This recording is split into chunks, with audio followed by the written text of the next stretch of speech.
Hello students, welcome again to my channel. So in this video you will get the full answer of assignment question of BA program semester 1 English discipline specific course, the individual and society. So I think there is no need to describe the structure, but still let's just say that at the top in the center you have to write down the name of the paper, the name of the course and assignment, and then either on the left side or on the right side you have to write down the roll number, name, examination roll number, signature, all the 5 things included. By name I mean your signature. So there are total 5 things which you have to write on each page of your assignment. अगर 3 page का assignment है तो हर तीनों pages के ऊपर आपका ये 5 की 5 डिटेल होनी ज़रूरी है. All of those 5 details are mention in the SL guidelines. So अगर आपने नहीं पढ़ी हैं तो प्लीज़ पढ़कर ही वो सारी डिटेल्स अपलोड कीजिए.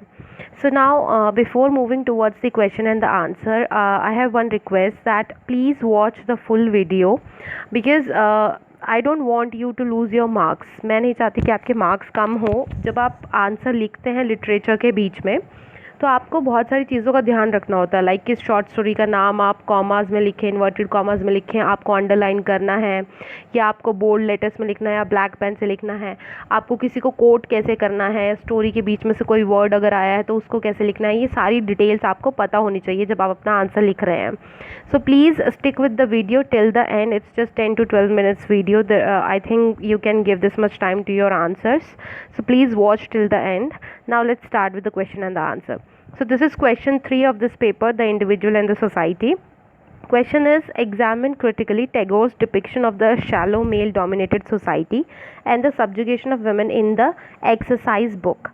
So जैसे आपने क्वेश्चन में देखा, द एक्सरसाइज बुक को मैंने यहाँ पे इन्वर्टेड कॉमास में लिखा है. इसलिए लिखा है because this is a short story. So short stories का जो नाम होता है हम उन्हें हमेशा इन्वर्टेड कॉमास में लिखते हैं. अब यहाँ पे हमें क्वेश्चन देख के नहीं पता कि ये शॉर्ट स्टोरी है या नहीं. ऑफकोर्स जिन लोगों ने टेक्स्ट पढ़ा है पहले उन्हें पता है कि ये शॉर्ट स्टोरी है, बट जिन्होंने नहीं पढ़ा उन्हें ये इन्वर्टेड कॉमा देख के पता लग जाएगा कि okay this is a short story. So आपको क्रिटिकली एग्जामिन करना है कि किस तरह से टैगोर ने, रविंद्रनाथ टैगोर ने जो दर्शाया है कि मेल डोमिनेंट सोसाइटी किस तरह से बहुत ही शैलो है, तुच्छ है, और किस तरह से विमेन को दबा के रखा जाता है और उनका अत्याचार वगैरह, बहिष्कार, जो भी चीज़ें, जो कुछ भी विमेन के साथ होता है, इनइक्वालिटीज़ वगैरह, वो सब आपको यहाँ पे दिखानी है short story in the exercise book के according. So in the first paragraph, I have given a very brief introduction of the short story and this like what exactly is in it. So the short story exposes inequality between men and women in pre-independent India. Women were denied education and treated as being intellectually inferior to men. They were expected to stay at home and have no say in the outside world. This short story explores the impact of prejudiced patriarchal society on the life of a sensitive and intelligent girl with a creative bent of mind. So इस कहानी के बीच में pre independent यानी कि आज़ादी से पहले के समय की मैन विमेन के बीच में जो इनइक्वालिटी है उसके बारे में कहानी है. ये स्टोरी उस चीज़ को एक्सपोज करती है किस तरह से विमेन को एजुकेशन से दूर रखा जाता था और उन्हें मैन से छोटा ट्रीट किया जाता था, किस तरह से उन्हें बाहर की दुनिया से कोई मतलब ना रखने को कहा जाता था. और ये शॉर्ट स्टोरी किस तरह से पैट्रियार्कल सेटअप जो है यानी कि पुरुष प्रधान जो समाज है उसके बीच में किस तरह से एक लड़की जो बहुत ज़्यादा सेंसिटिव है और इंटेलिजेंट है उसके माइंड को कैसे वो चेंज करती है, उस चीज़ की ये पूरी कहानी है. Now the second paragraph, narrated from the view point of the girl child Uma. So कहानी जो है वो एक छोटी लड़की जो बच्ची ही उमा जिसका नाम है उसके पॉइंट ऑफ व्यू से बताई गई है. Who was pushed into child marriage, denied education and self expression. जिसको चाइल्ड मैरिज, बाल विवाह के लिए उसको भेजा जाता है और उसकी एजुकेशन और सेल्फ एक्सप्रेशन यानी कि खुद के भाव रखने की अभिव्यक्ति जो है उससे वो छीन ली जाती है.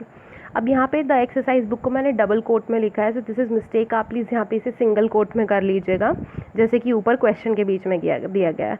Highlights the emotions, thoughts, feelings, hurts and pain of a child caught in shackles of social prejudices. किस तरह से एक बच्चा, बिकॉज वो बच्ची ही है बिल्कुल 8-9 साल की, किस तरह से वो बच्ची पूरी घिरी हुई है सामाजिक बुराइयों के बीच में, सामाजिक भेदभाव के बीच में, और उसकी इमोशन, थॉट, फीलिंग्स किस तरह से वो डरी हुई है या हर्ट है, ये सारी चीज़ें इस स्टोरी में दिखाई गई हैं. So the exercise book become a source of expression of the little girls individual views and freedom of writing. अब जो एक्सरसाइज बुक उसको दी गई है यानी कि जो लिखने के लिए किताब, नोटबुक जो उसे दी गई है, वही इकलौता ज़रिया बन जाती है कि वो अपनी सारी जितनी भी बातें हैं वो अपनी एक्सप्रेस कर सके। सो मैंने इस वाली लाइन के बीच में द एक्सरसाइज बुक को कोट में नहीं लिखा, बिकॉज़ यहाँ पे मैं स्टोरी के टाइटल की बात नहीं कर रही हूँ। स्टोरी के बीच में जो एक्सरसाइज बुक यूज़ की गई है, एक्चुअल में जो कॉपी यूज़ की गई है उस लड़की के द्वारा, उसके बारे में बात कर रही हूँ। तो यहाँ पे मुझे इसे कोट में लिखने की कोई ज़रूरत नहीं है। Next paragraph. As Tagore traces the longings, fear, disappointment, and anguish of a girl child less than the age of 10, he eloquently portrays a situation that he deplores, even though he has not personally suffered under it. So यहाँ पे टैगोर की तारीफ है कि किस तरह से उन्होंने एक बच्चे के डर, उसकी हताश होना, निराशा और उसकी गुस्सा, सारी चीज़ें जो बिल्कुल 10 साल से छोटी बच्ची है, उन सबको दिखाया है, उन सब के बारे में बात करी है, जबकि टैगोर ने ऐसा कुछ भी अपनी लाइफ में फेस नहीं किया उसके बावजूद। As against the imaginative talent of Uma, we see the mediocrity of men like Govind Lal and प्यारे मोहन। एक दिखाया गया कि उमा जो बिल्कुल टैलेंटेड है, उसके अगेंस्ट दो लोग, गोविंद लाल जो उसके बड़े भाई हैं एंड प्यारे मोहन जो उसका हस्बैंड है, दोनों के दोनों इतने क्रिएटिव नहीं हैं, बिल्कुल मीडियोकर हैं जैसे बाकी लोग होते हैं। Uma being a girl was suppressed, whereas her brother and husband, despite their mediocrity, found great opportunities to express themselves in writings that were published and acclaimed by the reading public.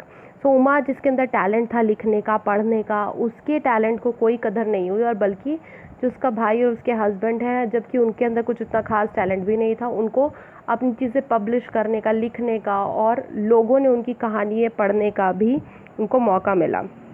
So the story demonstrates the hollowness of a male-dominated society where women's education and women's basic rights are ignored, their self-expression and identity suppressed.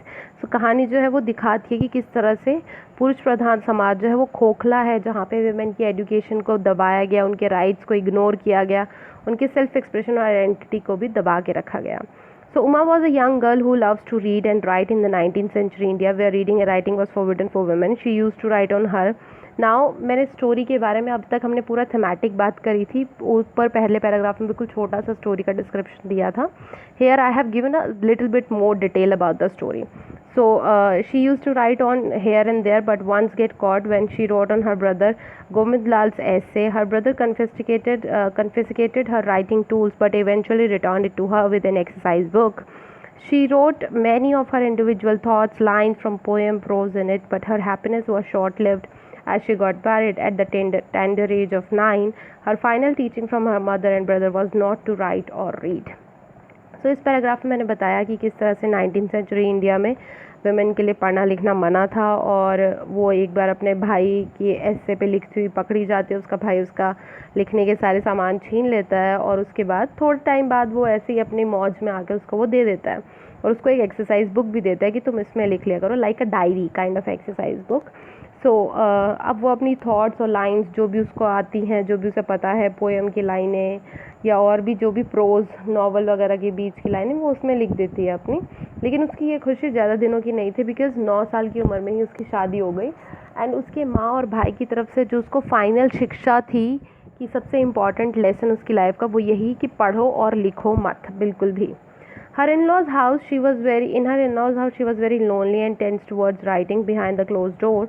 The act of writing behind the closed door is showing the depth of the taboos associated with the women writing and reading. So अपने ससुराल में वो दरवाजे के पीछे अकेलेपन में उसने दरवाजे के पीछे यानी कि दरवाजे बंद करके लिखना शुरू कर दिया। लेकिन यहाँ पे दरवाज़ा बंद करके लिखने की ज़रूरत, ये बात कितनी डीपली दिखाती है कि कितना बड़ा टैबू था, एक तरह से मिथ था क्रिएट किया हुआ, हवा बनाया हुआ था कि औरतों को पढ़ना लिखना नहीं चाहिए। Eventually she got caught by her 3 sister-in-law and her husband scolded her a lot. वो अपनी 3 भाभियों के पकड़ी जाती है और उसका हस्बैंड उसे बहुत डांटता है। She refrained herself from writing for some time, but one autumn morning she wrote again, and after getting caught again, her husband read her writing in front of everyone, and her sister-in-laws laughed at her. With this humiliation, she never read or wrote again ever.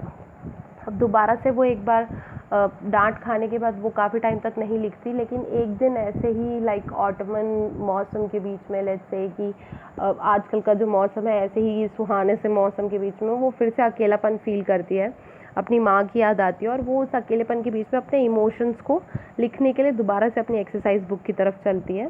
और इस time वो दोबारा पकड़ी जाती है और उसका husband उसकी राइटिंग्स जो भी उसने अपना छोटा मोटा लिखा होता है उसको सबके सामने पढ़ के उसकी इंसल्ट करता है, और इस इंसल्ट के बाद वो इतनी डीपली इफेक्टेड होती है, उसकी भाभियाँ उसके ऊपर हंस रही होती हैं कि वो दोबारा कभी नहीं लिखती. सो here she has like accepted the defeat from the patriarchal society. उसने एक तरह से हार मान ली कि हाँ अब उसे दोबारा ये काम नहीं करना चाहिए. This story is an example of the situation when a talented woman was suppressed by the gender-biased treatment of society. Subsequently, Uma did not receive her exercise book back. Pyare Mohan too had an exercise book in which he wrote his lopsided view about life, but says the writer regretfully, there was no benefactor of humankind to siege that book and destroy it. So अब उसके बाद क्या होता है कि कहानी में दिखाया गया कि किस तरह से जेंडर बायस्ड ट्रीटमेंट की वजह से, यहाँ पे बेस्ड नहीं है, ये वर्ड बायस्ड ही है. बायस्ड का मतलब भेदभाव. तो जेंडर के बेसिस पर जो भी भेदभाव है उनकी वजह से एक टैलेंट को दबा दिया गया. उस लड़की के अंदर टैलेंट था लेकिन उसके टैलेंट की कोई कदर नहीं हुई. दोबारा से उसने कभी कोई बुक नहीं ली और कभी किसी चीज़ में कुछ नहीं लिखा. उसके हस्बैंड ने भी अपनी डायरी के बीच में, एक्सरसाइज बुक के बीच में अपना ही एक लॉपसाइडेड अपने दिमाग में जो आया वो कहानी लिखी. लेकिन राइटर यहाँ पे बोलता है कि काश उसकी उस किताब को भी कोई छीन लेता. वो इतना बेकार लिखता है और ऊपर से उसने कितना गलत लिखा है. काश जिस तरह से उस लड़की की टैलेंटेड बुक छीन ली गई, उस टैलेंटेड लड़की की बुक छीन ली गई, काश इस लड़के का भी कोई ये बुक छीन पाता. So in other words, the gender bias against women in society gave men the prerogative to demand and snatch away a woman's writing, which was a mode of intelligent self-expression, but there was nobody to snatch and destroy a man's writing, which may be full of nonsense and prejudices. तो किस तरह से एक gender bias society के बीच में एक आदमी जिसने बिल्कुल बकवास चीज़ें लिखी हुई हैं उसको छीनने वाला कोई नहीं है, लेकिन एक टैलेंटेड वुमेन बस सिर्फ इसलिए कि वो वुमेन है उसके टैलेंट को दबा दिया जाता है और कोई अपॉर्चुनिटी नहीं दी जाती. So that's it for this answer. If you have any comment, any suggestion or any question which you would like us to answer, please do let us know in the comment section. And also I am really thankful to all of you who have subscribed my channel and liked my videos.